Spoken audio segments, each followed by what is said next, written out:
It does quite well with the audio upload and stuff. But it always takes a while in the beginning to start, so just wait a Do few you use seconds. Riverside, Daniel? I'm still on Zoom for now, and Oh, nice. I'm Okay. trying to switch to Vida because I want to support Yeah, what Lyle yeah. and the team are doing. And I had a chat with them the other day with Luke from Consensus Network, Mm-hmm. Oh, uh, nice. Mm-hmm. and I see we're recording, so you can keep all of this if you want. Yeah, yeah, So perfect. yeah, I had a chat with Luke because Consensus Network approached me to see if I would be happy for them to host the Once Bitten podcast on their show because I wasn't really Mm-hmm. uploading video as well as audio. I was just dropping audio mainly, uh, Mm. and mainly because it's just an extra step of work to get it on the video channels as well. But Mm-hmm. Luke from Yeah. Consensus Network said, "We'll do that. I'll stitch it all together. I'll make it look a bit nicer, and we'll just put it under our banner on YouTube. And then the Once Bitten Pod is out there on video as well, and it helps Consensus Network with just constant streaming, consistent content because they've also got Canute's podcast on there. So That's right. Canute and Yeah. I are happy to help drive more audience members to Consensus Network to then learn about their Bitcoin bookshop because what they're doing is incredible. They're trying to translate as many different books into as many different languages Yep. as possible. Bitcoin It's one thing related. that really encourages me with Bitcoin is there's so much collaboration going on between certain entities, just everyone sort of clubs together to help each other out. And I find that really encouraging. And you don't really get to see that anywhere else, really. No, No, you get definitely the not. complete opposite. Yep, Mm. yep. And we'll have Luke on in a few days, few weeks, few Yeah, days, yeah. looking forward to that. We're less than a week away, yeah. Looking forward to it and looking forward to having the Once Bitten on there. And without further ado, because we just started rambling and it was a great intro to the episode, welcome to the listeners as well. We have Daniel Prince on today, famous for the Once Bitten podcast. You're an author as well. So it's good to have you here, Daniel. How's your day been so far? Yeah, thank you. Yeah, it's great. Slow morning. Just had some breakfast, had a cup of coffee, sat conspiring with the wife. And by conspiring with the wife, that means making a shopping list of the stuff we have to go and buy after this podcast to keep everybody with full tummies Fed for the and next couple of watered. days. Where are you doing your shopping over? Because you're abroad at the moment, aren't you? Yeah, well, we live in France, so yeah, just our local supermarket, our local Carrefour. So yeah. Have you got them accepting Bitcoin yet? I have not. Yeah, the supermarket chains are a tough sell. They I are, do. yeah. I do have some nice wins under my belt. Actually, Great. the restaurant, our favorite restaurant in the area, is it's one of those special restaurants that you'd go to sparingly, let's say, because it could be classed as expensive, but when you look at the value for what you're getting, like you're eating food that you would never ever have a chance of ever recreating yourself from a Right. very, very professional chef who opens up a restaurant here for about 5 months, and we've got to know them over the last 3 years, and I've been badgering him, and this year he finally accepted to be paid in Bitcoin. So I've paid him in Bitcoin 3 times for our meals, and wow. my daughter is now working there, and Nice. he even asked her the other day. Infiltrated. Yeah, he even asked her the other day, "Hang on, could I pay you in Bitcoin?" And she said, "Well, yeah, I suppose so, if you want to."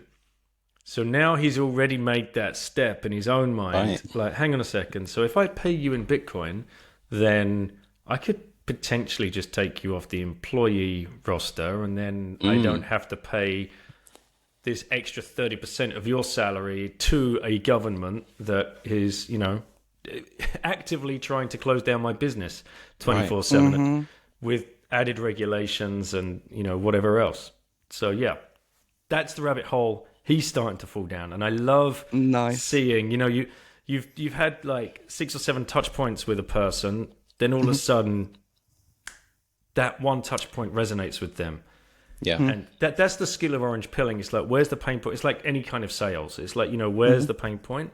How can I fix that problem as quickly and as efficiently and as effectively as I can for that person?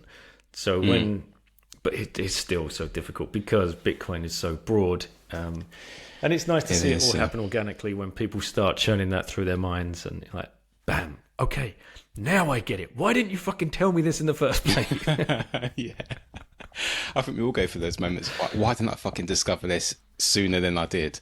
Yeah. And it's great that you've done that and that your daughter's working there and everything. And I've got into the habit now of any shop I go into, I say to the cashier or whatever, or the person behind the counter, "Oh, do you accept Bitcoin yet?" And they go, "Yet?" And I'm like, "No, yeah, there's some other shops that are doing it. You need to get on this train." I think more and more people that do that, just start asking if they accept Bitcoin. That's when they can start to sort of like build that relationship over time in their repeat business and stuff. So yeah, it's very encouraging to hear. What's happening here on the mainland, I don't know if it's happening in the UK, there's a bit of, I kind of see I give it a side eye, let's put it that way. QR codes are now appearing on every single receipt. And yeah, that's true. Why? Like, what is the purpose of that? I believe it's a way to get people just completely numbed to the idea of there's a QR code on everything. And at the moment, I think all you can do is like flash it and it might show you the receipt and you can store the receipt in your phone. I don't know. I've not really looked into it. But I think this is a precursor to getting everybody numbed out to the fact that, oh yeah, I'm just going to end up paying with a CBDC via my phone with a QR code that's been printed on a receipt. I'm used to seeing that. I'm not afraid of it anymore. That's probably the psyop that's going on there. But I use it as a Trojan horse because when they give me the receipt, I flash it. I open up a Bitcoin wallet and I flash it, and I say, "Oh, it's not working." And they're like, "What do you mean?" I said, "Well, I'm trying to pay with Bitcoin. This is a Bitcoin QR code." And they, right. "What? What do you mean?" I said, "Well, this little QR code here means I can pay in Bitcoin. Have you checked with the manager?" And they're like, "Oof, no." So then the manager has to come over and talk to me about it and explains to me, "Oh no, it's just a QR code. They're on all the receipts and stuff now." But touch point. And someone standing in front of him, confused and trying to pay with Bitcoin. So yeah, whatever it takes, right? Just keep those touch points coming. Yeah, and like you said, Bitcoin is so broad, and I'm a big believer that you need to meet people where they're at, because all roads lead to Bitcoin, and if you are the person trying to do the orange pilling and you choose the topic that doesn't sit right with somebody, then it's going to go wrong, right? So yes, I'm a big believer of meeting people where they're at and where they're hurting the most, and sort of sitting in that discomfort with them and revealing how I feel that Bitcoin could be the answer to that. Mm-hmm. Anyway, we digress. We usually go straight into our podcasts by asking you how you discovered Bitcoin and why you stayed and what is it you're doing now. So maybe we can just go a little bit down your rabbit hole and see where we end up, Daniel. Yeah, absolutely. Sorry to anyone that's heard this before, but for the listeners that are not aware, I started my career in the foreign exchange markets at the age of 19. I went from the home county of Essex in the UK and took the train up every single day. I was on the 5:29 a.m. out of Rayleigh Station to get to my desk by 6:15 and run errands for 16 crazed foreign exchange dollar mark brokers in 1995 in London. So I'd be parking their cars, I'd be dry cleaning their suits, I'd be cleaning their shoes, I'd be getting their sandwiches, getting their breakfasts, getting their snacks, getting their lunches, getting money out of the bank for them, getting their watches fixed, whatever they needed doing, whatever mundane task needed doing, that's what I had to do. And I was doing that from like 19, 20, 21. And then by 1999, I had the opportunity to move out to Singapore and further my career out there, which I took with open arms. My then girlfriend, who's now my wife, Claire, came with me, and we spent 15 years out there and had our 4 kids out there, and that's where the bulk of our adult life was spent, and always pretty much always in foreign exchange. The irony, I was sat at the very front seat.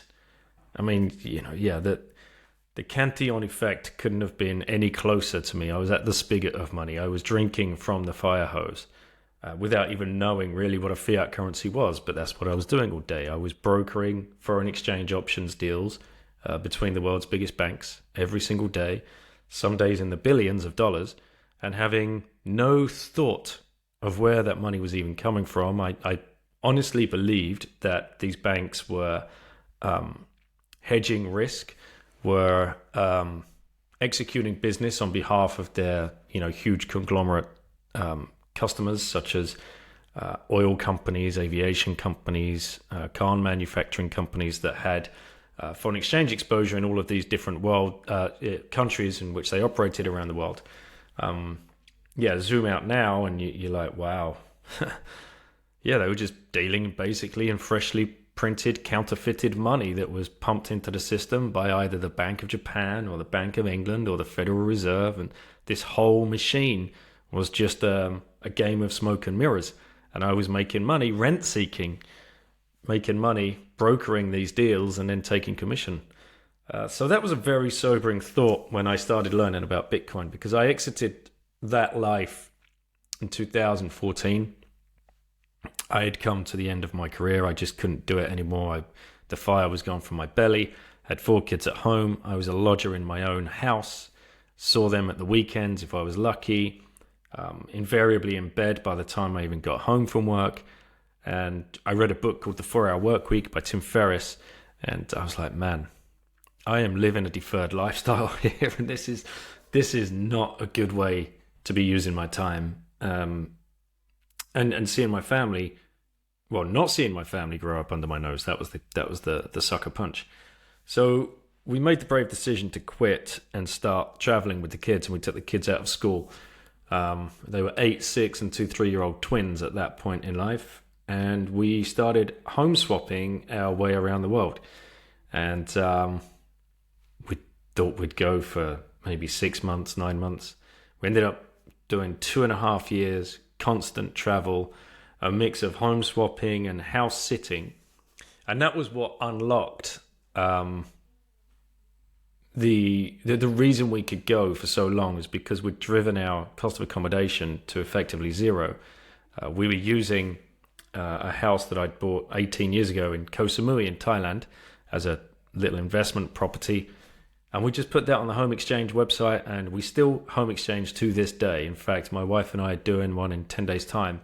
Kids are off to a summer camp. They're going to go like climbing and camping and doing all that kind of crazy stuff for a week. And my wife and I are going to stay in a home swap in Lyon for 5 days. So it's still working for us. And I never thought that you'd ever be able to leverage a property in such a way. But that's what we did. And it was during these travels that I started falling down both the unschooling rabbit hole, separating education from state, and separating money from state rabbit hole. And I accredit this to the fact that for the first time in our lives, we were truly free. We were free, and I owned my time. And I'd never experienced that. And fuck, that's addictive. Like, that is just incredible. We were perpetual tourists wherever we were going. Unless you're out staying a visa, nobody really cares that you're there or not. No one was chasing after us with a curriculum in air quotes for the kids to follow, because we'd exited Singapore. They were just like, oh, well, whatever, just another expat family that's been and gone. See you later. We don't care. We weren't residents. We weren't citizens. So they weren't after us. Like, oh, wow. Like, we own our time. What are we going to do with that? And so teaching the kids and learning alongside them, because we were doing a world schooling, unschooling type thing where we would use the natural environment around us to leverage learning opportunities. And whether you're going to a national park or you're going on a hike and looking at nature, or in a city exploring museums, it's all there. Like everything is there for you to start learning from, and take something from one of those experiences and then get home and get onto YouTube and go a little bit deeper and, right, we've just been in X, Y, and Z city and we were just learning about that. Let's go home and, so where's the history of all of this come from? So that's how we were doing our education. And of course, I had a need to protect the wealth which I had managed to accrue and save over an 18-year lifespan and career. And that's when I really started delving into, I knew already stocks and shares, I knew foreign exchange, and I knew bonds, and I knew, diversify and all of this kind of other mumbo jumbo mainstream financial advice stuff. But I didn't know anything about Bitcoin, and I'd poo-pooed it many times. And I have to credit Real Vision here, because they launched about 2014, I think, just as we were leaving Singapore. And I knew Grant Williams, the co-founder, the original co-founder. The co-founders were Raoul Pal and Grant Williams, and Grant was a friend. And so I supported, and I bought a subscription, and I started watching the videos. I was like, man, this is crazy. Like, wow. An hour and a half long video when I was used to a minute and a half, tiny segment of listening to this guy. But now you could actually watch people like Mark Hart and Kyle Bass for an hour and a half. This is adding a lot of value to me. And then I asked Grant if they were ever going to do any Bitcoin interviews. And he said, yeah, look out for one coming up soon. And that was Wences Cesares. And then they had on Tour de Mister. And then they had on Trace Mayer. And these guys kept coming back. And I would be watching these interviews. This is, again, why didn't I look further into this before? Because the way they were explaining it, and over an hour and a half interview, just got me hooked, got me addicted. And I had to find more. And that's when I found Andreas Antonopoulos. And I guess the rest is history. Because as you guys know, as soon as you peer into that rabbit hole, and as soon as you start buying your first Bitcoin, I was talking to Eric Kaysen about this the other day, and we both realized at some point, at one particular day in your life, you have not stopped thinking about Bitcoin 24/7 since that specific time. And that's what we all suffer. And that's what you guys feel as well. So yeah, happy to go off on any tangents there that you feel you want to dive into deeper, and take it wherever you want. I think that's an amazing story, and the discovery of the value of your time is something that I discovered after I discovered Bitcoin. And what I'm working hard towards now is making best use of my time. Where can I put the most energy in and get the most out of that? When I'm, trying to, when I go to work every day, like your story resonates with me with your whole foreign exchange thing. In my previous career, I used to get up at 4:00 in the morning. I was home by 7 p.m. in the evening because I was traveling a long distance on the train to get to and from work. And that's no way to live. That's an existence. Mm-hmm. And once I left that career and found ways to simplify my life and to work less, that just opens up more opportunities for you to grow as an individual and to learn more as well. And it ties in with the whole education stuff, because obviously that simplifying my life and allowing myself that time, I was able through that to discover Bitcoin and invest the time in to try to understand it and to invest and do this podcast, because that wouldn't have been available to me had I just stayed on that treadmill and worked my adult life into exhaustion and then retired on some pension that probably wouldn't exist. So that does resonate quite strongly with me. And with the whole educational side of things as well, I find it quite interesting that you actually said you are learning from each other, your children and you are learning together. And I think that's quite an important distinction to highlight, really, is because you're not only homeschooling your children, you're educating yourself through your children as well, and vice versa. Mm-hmm. So, Joel, I don't know if you've got a question attached to what I just said. Yeah, I'll let you ramble as usual. As per Ian usual. Ian is always the more thoughtful one, and I kind of go into question by question.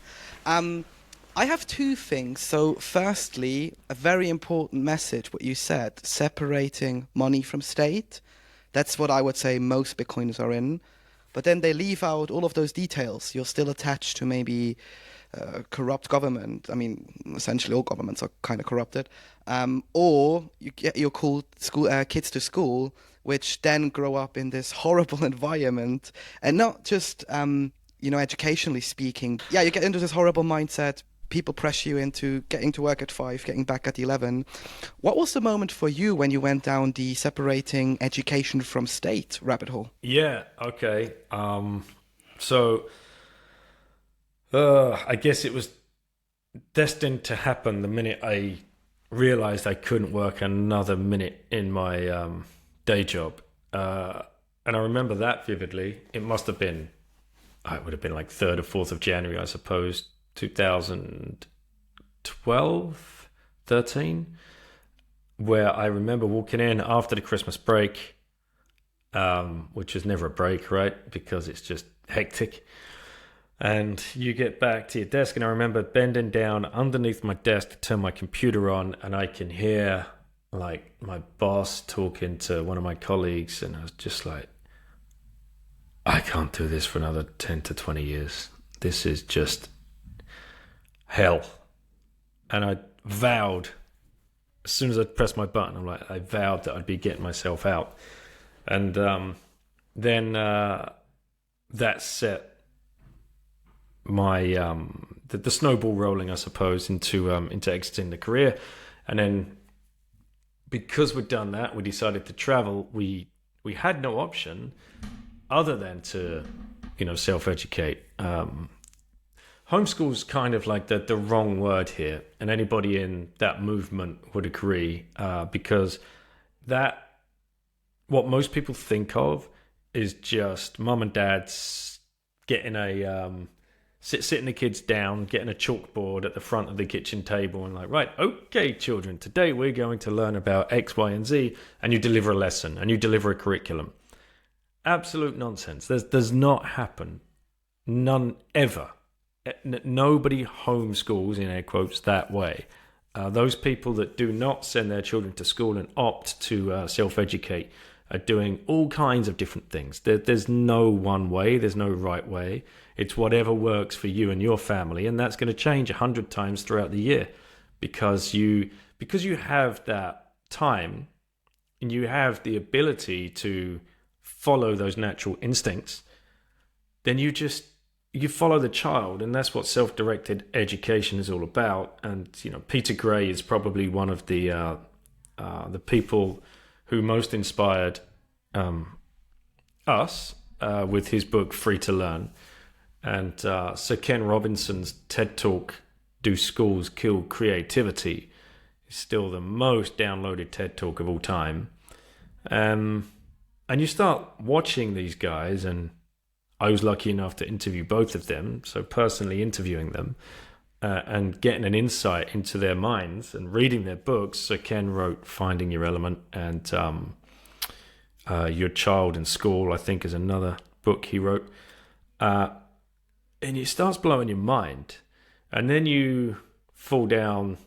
So what I noticed was how much they were interested in learning about something once that thing had piqued their interest.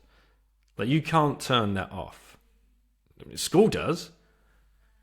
School turns it off instantly because you don't have a choice. It's not your choice to be in that French lesson on a Wednesday afternoon between 3 and 4:15, right? You have no choice. You're there by force and compulsion, and you have no choice over your teacher. That's assigned to you. You have no choice over the other 29 people in your class. That's assigned to you. You have no choice over your learning material. That's assigned to you. It's a disaster. There's no learning going on in that room. Absolutely not. There's teaching, but that's different. Learning and teaching are completely different, two completely different things. And unfortunately for the teacher, they're not teaching in the style in which they would like to teach, because that's assigned to them. They're not teaching the material that they want to teach because that's assigned to them. It's a cesspit. That state schooling system is an absolute cesspit. And people say it's broken, but the thing is, like, the darkest thing here is it's not broken at all. It's working perfectly as it was designed to work. And when you come to that realization, and you come to the realization that, yes, Sir Ken, schools do kill creativity. They're designed to. They're designed to crush that burning light inside of you. They are designed to make sure no entrepreneurship ever leaves that place, because they want you to be modeled into a certain way and march to the beat of somebody else's drum, i.e. the timetable. You know, the fact that you're assigned a timetable by the age of 5, guys, I mean, come on. These places are gulags, a complete gulags. And they are designed to crush that learning and entrepreneurial spirit. You know, entrepreneurship is a default emotion. It's our default state as human beings, as Homo sapiens. That is default. That's what we do. We see problems, we fix them. And we get inspired by fixing those problems, and we share how we did that with others. And if we're lucky, we can add value to others. And if we're really lucky, then we can be rewarded by others for providing that good or service. Then somebody else is going to see that and iterate on that and make it either better, faster, stronger, more efficient. And they're going to get paid more than you. And then you will move on to something else. And like, that's how it should be working. And John Taylor Gatto, he summed this up perfectly with a killer quote: "Your grade is a reflection of how manageable you are." Yep. Bam. Bam. Because that's an interesting thought. Yeah. Yeah. Because if you're a hiring manager, in air quotes, all you need is somebody that you know is going to follow orders and execute and get things done. So if you walk out with a string of A's, then you're clearly very good at following orders and getting things done. They don't, I mean, so that's all they're looking for. It's a reflection of how manageable you are. So as soon as you walk in, you're hired because I know I can tell you to do shit. But that company will never grow because there's no people there that are willing to put their life on the line, to think outside the box, to go in and say, hey, if we did this differently, because they're not used to doing that. They've been conditioned to just do the things. And look at society today. Look at what we have. You know? And look at how our businesses are structured. You know, you have a few unicorns, in air quotes, that have, you know, the fangs, you know, perfect examples, who get shone as like these incredible human beings, and look how talented they are, and it's only them that could have made these companies. It's just all nonsense, all of it. It really fucks with your brain if you are in school, because I can remember when I was in upper high school, my jam. So I went to school in Switzerland, the regular route. Luckily, I was a good golfer, so I got sports sponsorships and stuff and got into better schools thanks to it. But I remember my German and English teacher, they both were like, you're never going to make a career with writing. You should stick to something like math or the sciences, because it's probably more up your alley. And it got me so frustrated that I essentially became a journalist, because I did not want to, let them win in the end of the day. And still to this day, even though I've got the experience now in the field, working for God knows 10 years now in it, you still get to these moments throughout the day where you kind of go, fuck, that's maybe not a grammatical error. And like, oh yeah, Mrs. Castellotte was her name in my English class. She was right. Like, I always forget the fucking commas there. But like, these days you have stuff like Grammarly, right? So no one gives a shit if it's right or wrong. Just the end product that matters. And I think if you think about all of those little pieces that get put into your brain, how long into the future it affects you, I think that's the real, in my opinion, that's the real plan behind schools, because that's where they sort of plant their seeds of, hey, we need more people working for government jobs. There we go for the next 20 years. Or we need more people in finance. There we go for the next 20 years. And it's ironic if you compare this through a Bitcoiner's lens. It's the total opposite, right? If you go into the Bitcoin landscape. So I have an interview with Naomi Fisher on my podcast. I can't remember the episode number, but if you just Google Once Bitten, Naomi Fisher, she wrote a book called Changing Our Minds, and she's just released another book actually. It's in the other room, which I'm delving into. And she's a clinical child psychologist and unschools her own kids, but did the whole schooling thing, went through the private schools all over the world, traveled here, there, and everywhere, wore the uniforms, all of that stuff. I mean, it doesn't get more communist, really, does it? But there you go, especially in the UK. Don't get me started on that one. That's a tangent. But we got talking about that exact point, Joel, that we've all been through this system and we all carry bags of trauma throughout the rest of our lives from that 12 to 15 year sentence. And no wonder, like the programming and the shaming is so deep. You're being shamed by Mrs. XYZ in front of 29 other kids because you forgot to put a comma is going to stay with you. Me being shamed in a math class because I got some fractions wrong stays with me. Thank you, Mr. Handley. You know, that stays with me for the rest of my life.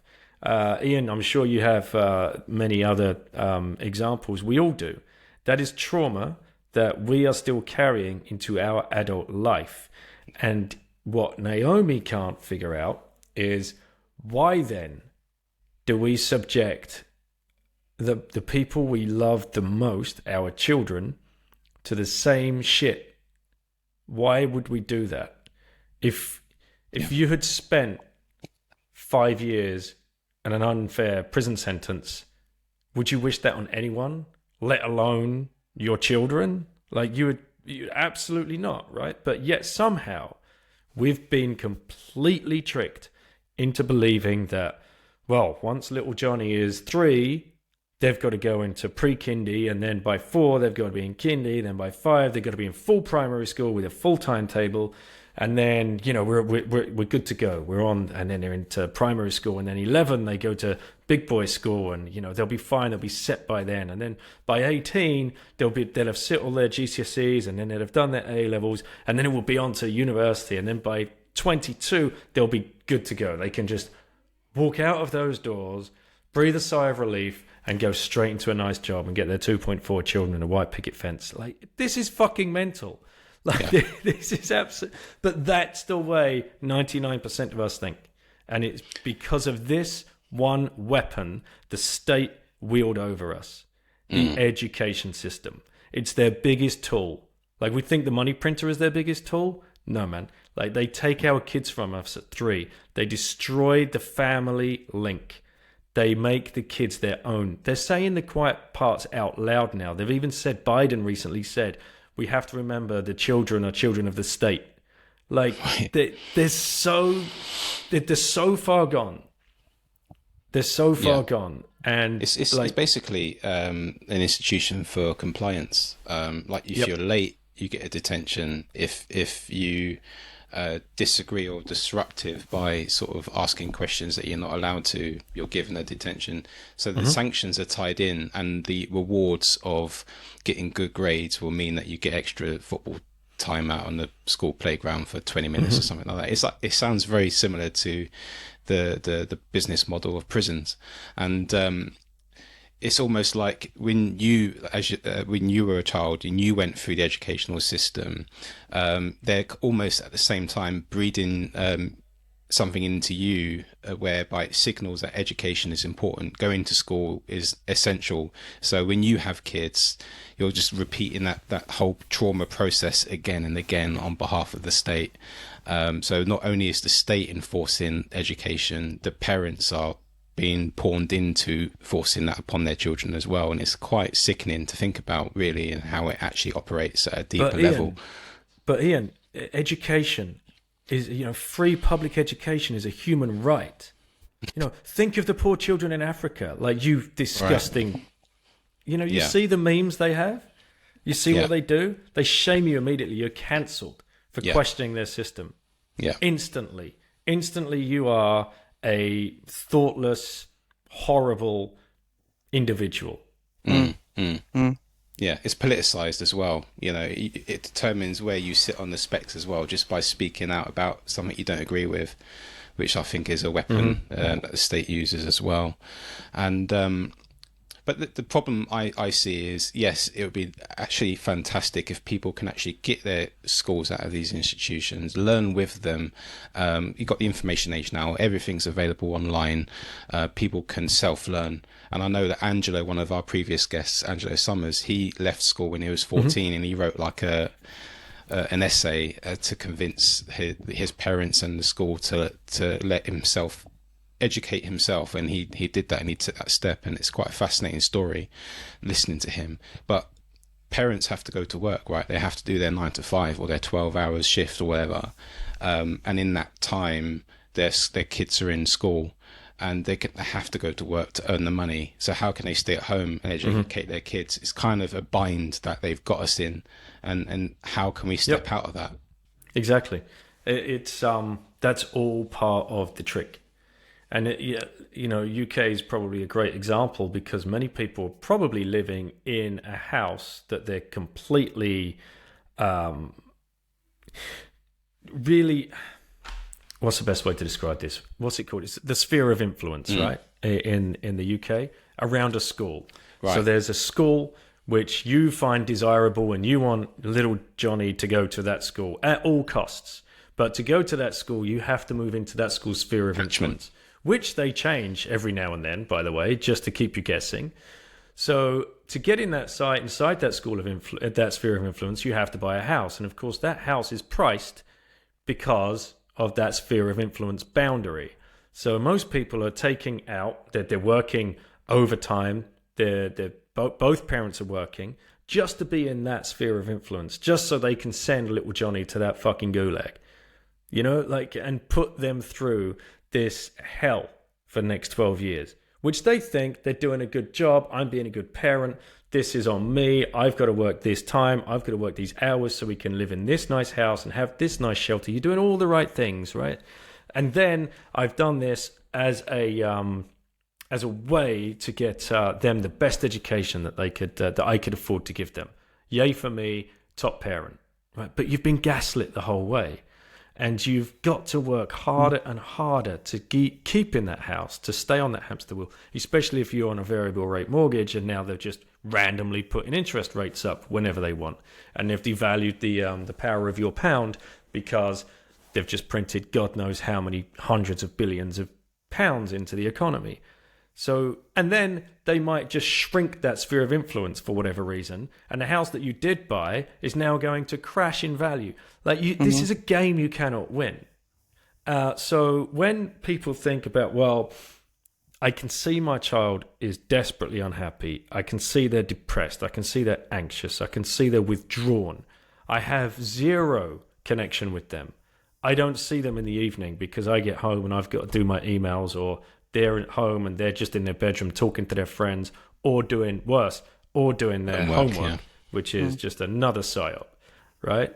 So a complete destruction of the family. Even though you thought you'd done all the right things, you don't get the respect that you feel you deserve from your children because of everything that you've given up, your time, your life, and the effort that you put in at work to make sure they've got a nice roof over their head and live close to the school and go to the nice school. That school, by the way, is forcing that child to dress in a certain way, a way they hate, and it's not their choice. But, it's so bad. So if somebody gets to that point and realizes, maybe a homeschooling or an unschooling, or just taking a knee, dropping a knee, getting out of the education system, what would that look like? Well, if I do want to do that, then, a way to test it would be for a few months. Just see what happens. Does the child feel happier? Are they less depressed? Are they less anxious? If that is the case, just get out of town. You don't have to live in that particular house, or put it up for rent. Let somebody else pay the mortgage, and you can move way further afield into like the countryside, drive down the cost of your life, probably still work remotely. It's just thinking a slightly little bit differently, other than I need to smash this hamster wheel for the next 5 years, get them through school, get them through university, then everything's going to be good, because it ain't.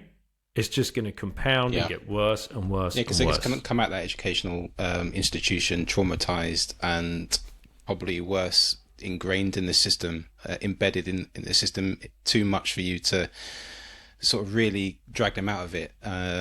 It's a quite difficult bind, and that's given me some food for thought, because my stepdaughter, she goes to school every day and she fucking finds it miserable. She comes home and complains, she has to do homework, and it's awful seeing her having to sort of talk about lessons that she hates, teachers that are actually quite narcissistic and mean, and gaslighting and telling her which direction to go in. It's an awful sight to see, and it's definitely given me some food for thought, Daniel. Does that school force kids to wear uniforms? It's a uniform school, yeah. Right. And if she doesn't wear I think they pretty much all are in the UK. I think most of them are, and I think it's quite a traditional thing to be in uniform in school in this country. It's not often you see schools that don't have any uniform. I read recently like 2% or 3% of the whole schools in the UK are uniform, so you don't have to wear a uniform. And ironically, most of them are super expensive private schools. So, there you go. Either you comply through the system they offer you, or you go through the still system, but you pay a shit ton of money for it. Keeping you in the house. So that word, I mean, it's right there, hiding in plain sight, right? Uniform, like one form. Horrible. That's all they want. Yeah. They want you to look the same. They force you, so you have zero choice. There's no more communist institution than a school. You have no voice, you have no choice. You are compelled to be there from these hours, and you're let out for good behavior, summer holiday, and then you go back. It's a disaster, and this is what we're using to shape society. Is this one of the motivations for your book, Choose Life? Was that one of the reasons why you chose to write that book? Yeah, definitely. Because having tasted the freedom and having seen what it did for us, how it changed me personally, how it changed my wife, how we saw that affect our kids. I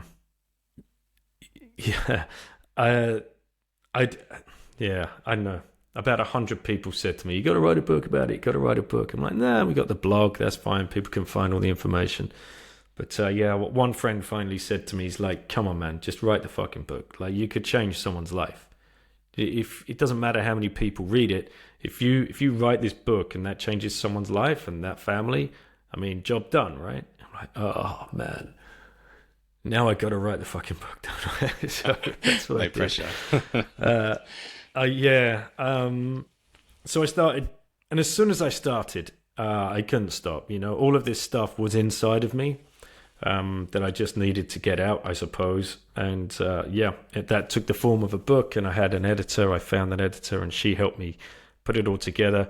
She had actually written her own book about world schooling and had interviewed me for one of the chapters. So she was a professional editor, and she was the perfect choice. So she put it all together, and then it was about to go to print, and she had my wife was reading through it, and she's like, "Well, I don't remember it that way." Okay, write down how you remember it, and then I can, jig it around. And so I sent across the paragraph to 2 or 3 paragraphs of Claire's thoughts to my editor, and she come back and said, "She should do this at the end of every chapter. This is an amazing idea." So that's it's funny that the best feedback I get about my book is my wife's paragraph or 2 at the end of each chapter, and the best feedback I get about my podcast is my daughter's question at the beginning of each episode.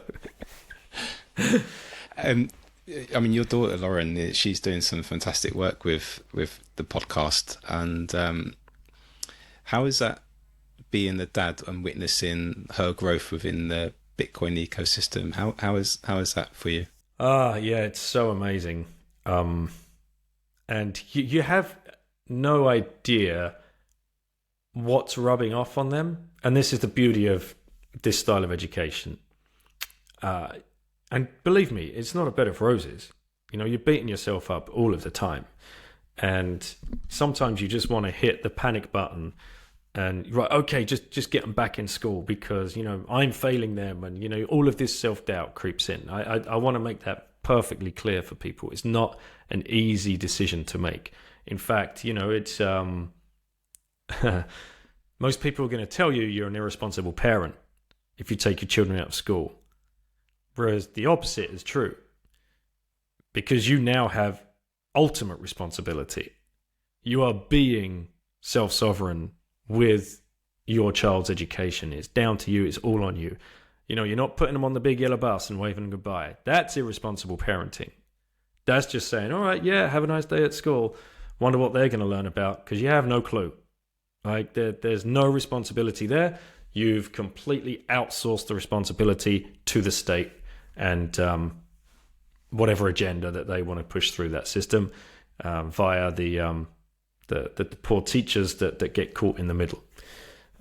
So being responsible for that puts a lot of pressure on you.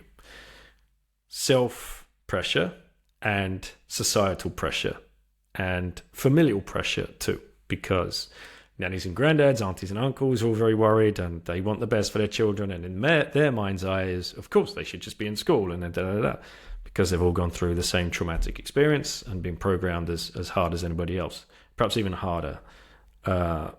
So when you see the difference, when you realize, when you hear some of the things that are coming out of their mouth and you're like, bam, that's the light bulb moment. You're like, okay, we're doing a good job. And when I hear any of my kids converse with, even my wife now, converse with anybody else about Bitcoin, they're just nailing it. Like, bam, bam, bam, bam. They haven't read the books.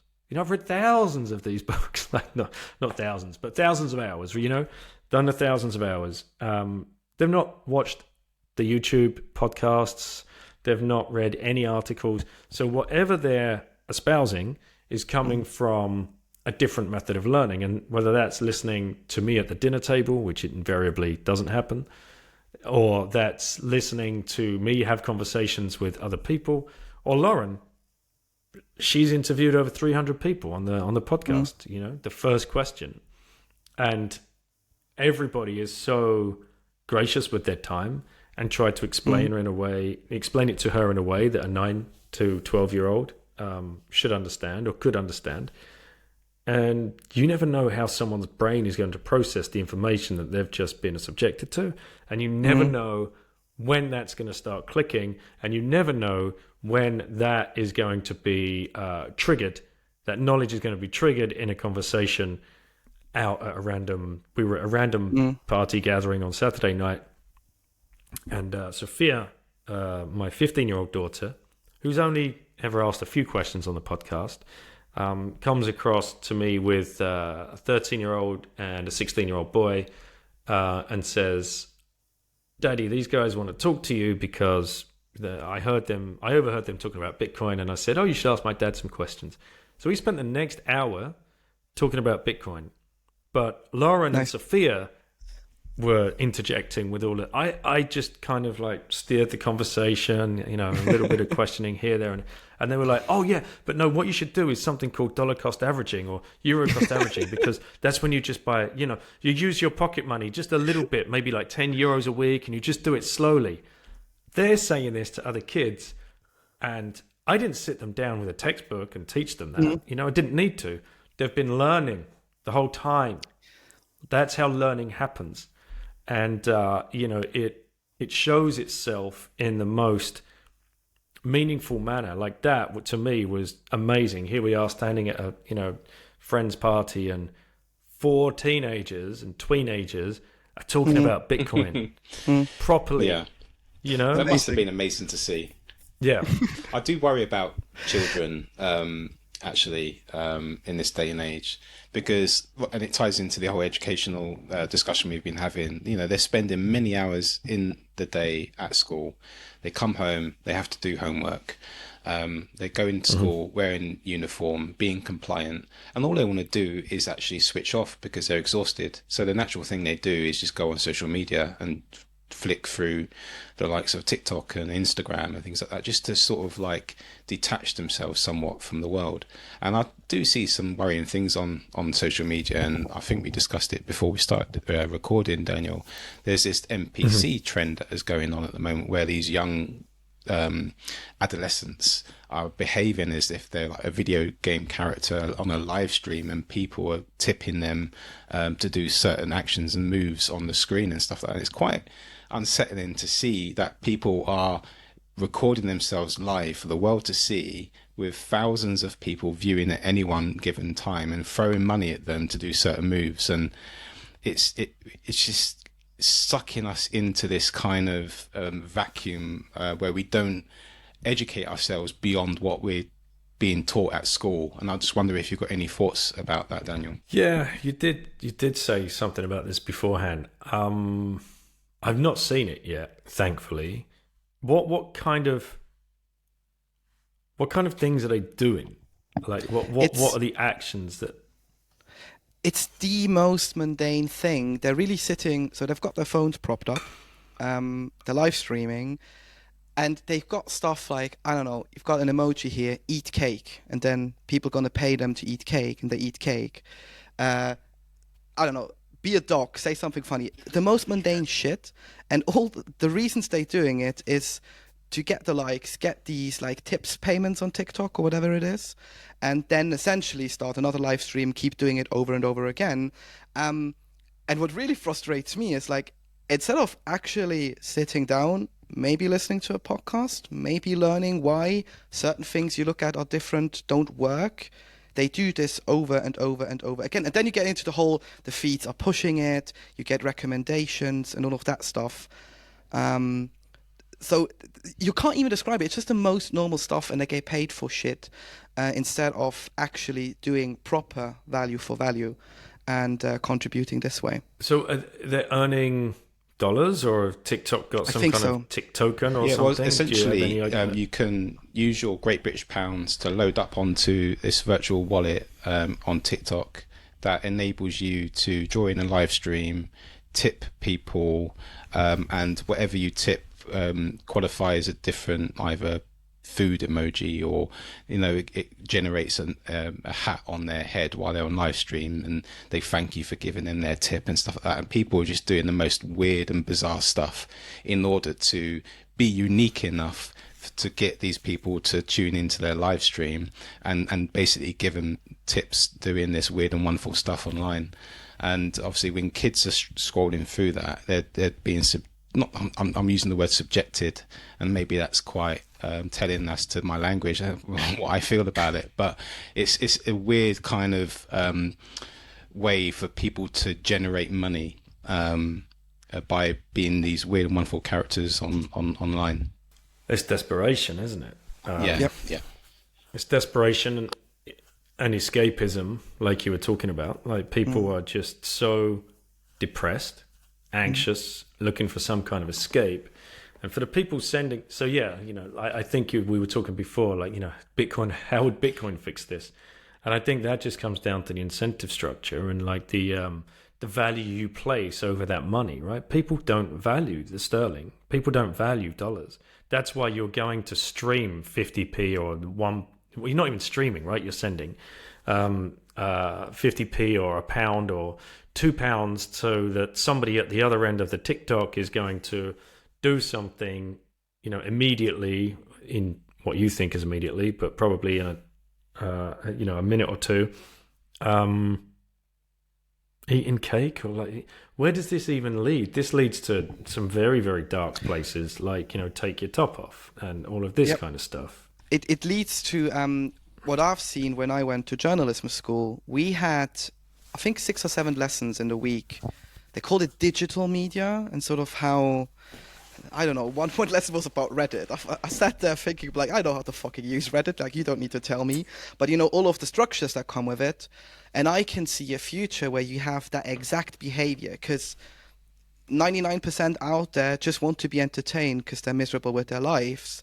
So these people being propped up as influencers come up, and they're actually being used in the educational system to say, hey, if you want to use this kind of content, drive these kind of incentive structures, just do that.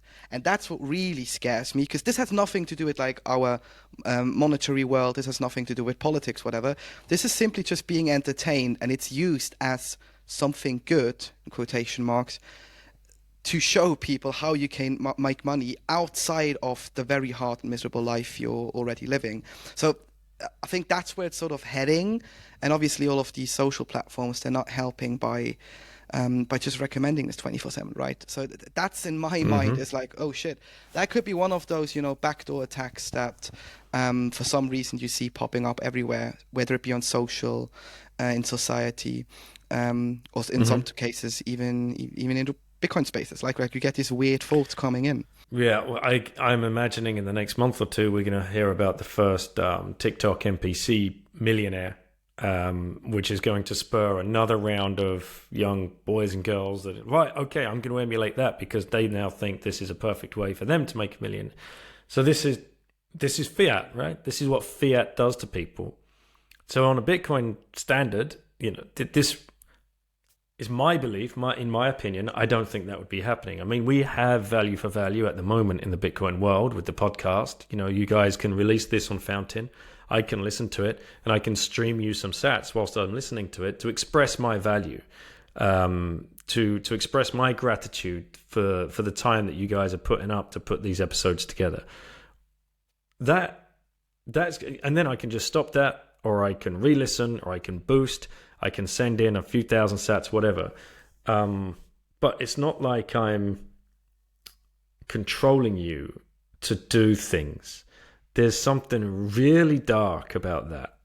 And I just don't think that would happen. I don't think anybody would abuse a medium of exchange in that manner if that medium of exchange was sound. I think all of that behavior goes away. Yeah, I agree with the incentives and the value for value, because by having the value for value platform on Fountain and on our videos as well, we've got a QR code at the bottom of our videos, so you can just sort of give us a tip and stuff like that on YouTube.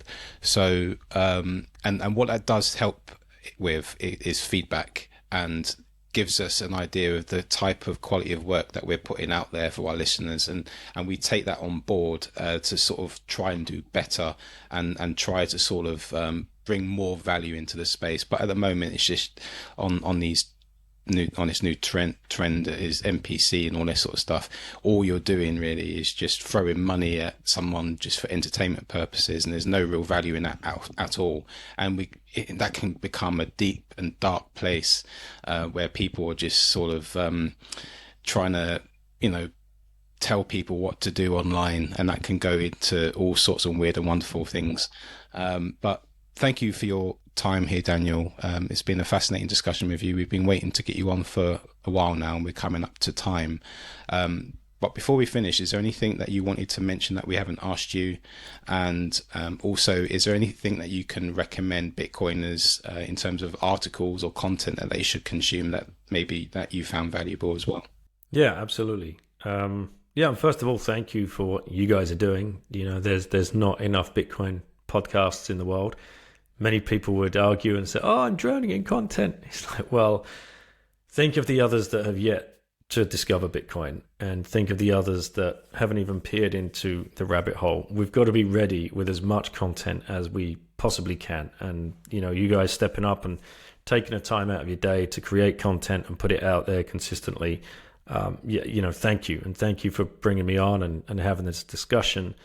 If people want to learn a little bit about what we've been talking about, they can find me on Twitter at PrinceySOV for Store of Value. Choose Life is the name of the book. Please head to Consensus Network to find that. Don't go to Amazon. Go to Consensus Network, and if you're there and you're interested in buying the book, look around at their other offerings. They've got lots of really good Bitcoin books, and they've got them in many different languages.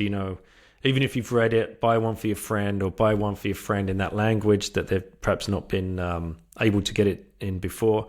And if you use the code BITTEN, you'll get 10% discount.